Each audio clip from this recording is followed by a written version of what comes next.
In the small village of Yamuns, nestled in the heart of Nigeria, there lived a mischievous boy named Chibike. He was known throughout the village for his cunning pranks, which often left the villagers bewildered and annoyed. Chibike would often cry out, "Snake!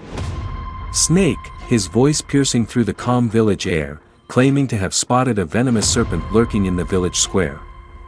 The villagers, alarmed by his frantic warnings, would rush to his aid, their faces filled with concern and fear. Some would grab nearby sticks, ready to defend against the supposed threat, while others would carefully scan the ground, searching for any sign of the reptile. Women would clutch their children tightly, shielding them from harm's way. As the commotion grew, Chibike would watch with amusement, his eyes gleaming with mischief. He'd point to a spot on the ground, exclaiming, "There! It's right there!" The villagers would converge on the area, searching high and low, but as the minutes passed, and no snake was found, the villagers' anxiety would gradually give way to irritation. They'd realize, once again, that Chibike had deceived them. "Chibike, this is not the first time," one of the elders would scold, shaking his head. "Your pranks will get you into trouble one day." Chibike would just grin, unfazed by the warnings. "I was just making sure you all are brave enough to protect our village," he'd say, chuckling. The villagers would shake their heads, chuckling despite themselves. But deep down, they knew Chibike's pranks were not just harmless fun.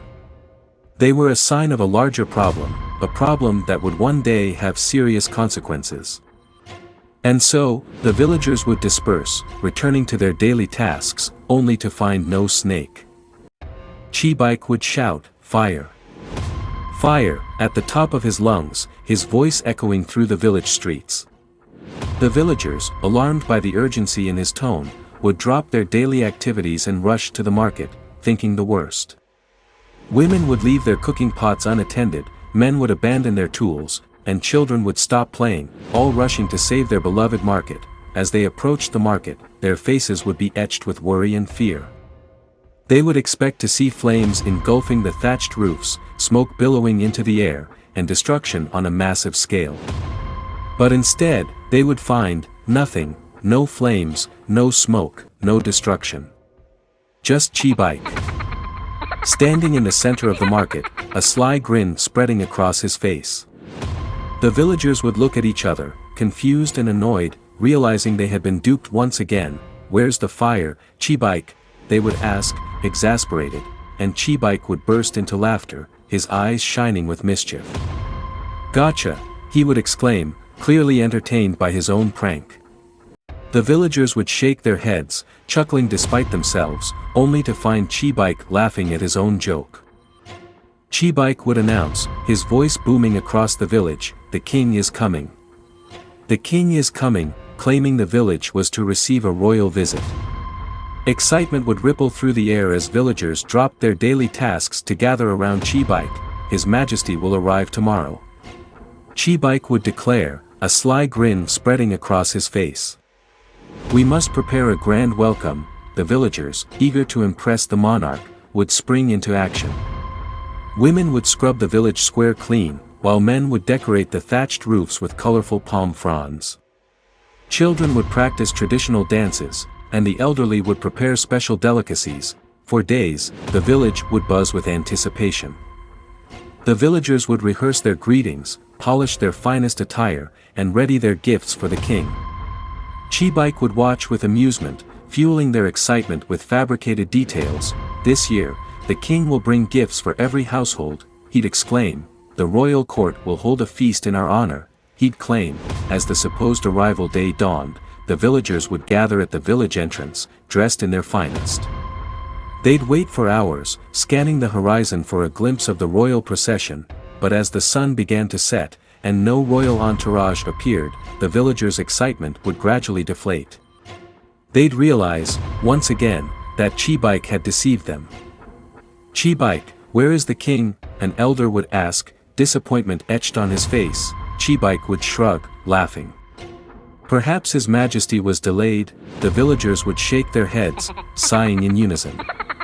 They'd disperse, returning to their daily routines, only to be left disappointed. Chibike would declare, "I'm dying. "I'm dying," his voice weak and trembling, claiming he had fallen ill. The villagers, alarmed by his desperate cries, would rush to his side, their faces filled with concern and worry. Some would bring water, thinking he was parched, while others would offer comforting words, thinking he was in his final moments. Women would weep, thinking they were witnessing the last breaths of the young prankster. The village elder would gently ask, "Chibike, what's wrong? What ails you?" Chibike would dramatically clutch his chest, gasping for air. I think it's the fever, the deadly fever." The villagers would exchange worried glances, sending one of their own to fetch the village healer. They'd gather around Chibike, praying and chanting, hoping to ward off the supposed illness, but just as they thought they were witnessing a tragic scene, Chibike's expression would change. His gasps would turn to snickers, and his trembling would become convulsive laughter. The villagers would stare in shock and confusion as Chibike sprang up from the ground, his eyes sparkling with mischief.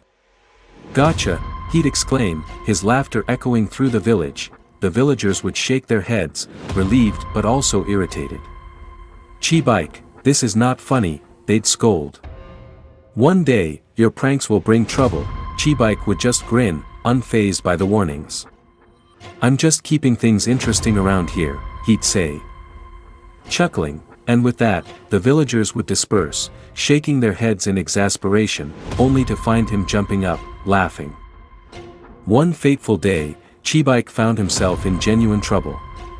While exploring the nearby forest, his curiosity getting the better of him, he stumbled upon a hidden beehive nestled in the hollow of an ancient tree.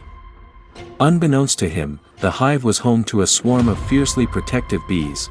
As he reached out to touch the intricate honeycomb, the bees burst into a frenzy, sensing danger. They swarmed around Chibike, their angry buzzing growing louder, their stingers at the ready. Chibike, panicked and terrified, frantically waved his arms, trying to shoo the bees away. But they only grew more aggressive, their numbers seeming to multiply by the second. Desperate to escape, Chibike turned and fled, his feet pounding against the forest floor. The bees pursued him relentlessly, their stingers nipping at his skin, sending searing pain through his body. Fear gripped his heart as he realized he couldn't outrun the swarm. His vision blurred, and his breath came in ragged gasps. The forest, once full of wonder, had transformed into a nightmare. With a surge of adrenaline, Chibike burst through the forest's edge and saw the village in the distance. Hope flared within him. He could see the thatched roofs and the familiar faces of his neighbors. Summoning every last ounce of strength, he ran back to the village, screaming for help. However, the villagers, tired of his pranks, thought it was just another one of Chibike's jokes.